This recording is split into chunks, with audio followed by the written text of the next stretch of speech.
تین سوالات جو بہت زیادہ لوگ پوچھتے ہیں، ان میں سے پہلا سوال یہ ہے کہ اگر کوئی شخص شروع سے امام کے ساتھ شریک نہ ہو، بعد میں آ کر شریک ہوا ہو، تو آخری قاعدے میں وہ نماز کہاں تک پڑھے گا؟ اشہد ان لا الہ الا اللہ و اشہد ان محمدًا عبدہ و رسولہ تک پڑھے گا، یا درود شریف اور دعا بھی پڑھے گا؟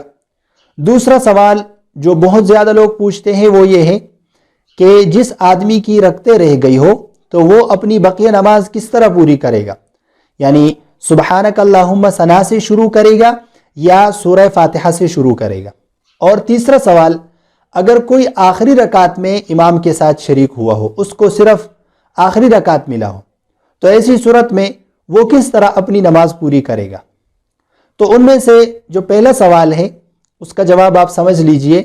اس کا جواب یہ ہے کہ جو شخص شروع سے امام کے ساتھ شریک نہ ہو، اس کی کچھ رکعتیں رہ گئی ہو، تو ایسی صورت میں آخری قاعدے میں وہ اشہد ان لا الہ الا اللہ و اشہد ان محمدًا عبدہ و رسولہ تک نماز پڑھے۔ اس کے بعد اس کو تین اختیارات ہیں، یا تو یہ خاموش ہو جائے، یا دوبارہ اشہد ان لا الہ الا اللہ و اشہد ان محمدًا عبدہ و رسولہ تک نماز پڑھے، یا یہ ہے کہ کلمے کا ورد کرتے رہے۔ تو اس کے بعد جب امام سلام پھیر دے آپ کھڑے ہو جائے۔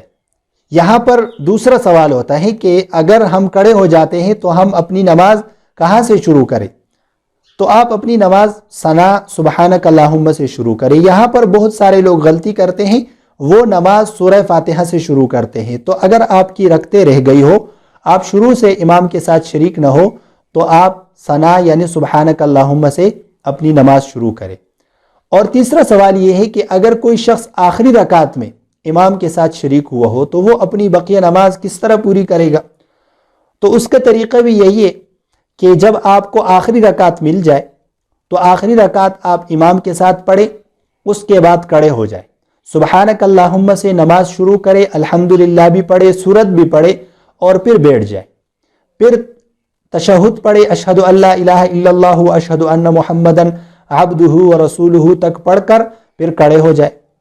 پھر جو آپ کی رکعتیں رہ گئی ہیں ان میں سے 2 رکعتیں ابھی باقی ہیں، تو پہلی رکعت آپ پڑھیں، اس میں الحمدللہ کے بعد سورت پڑھے، اور اس رکعت کے بعد آپ کھڑے ہو جائے، قعدہ نہ کریں۔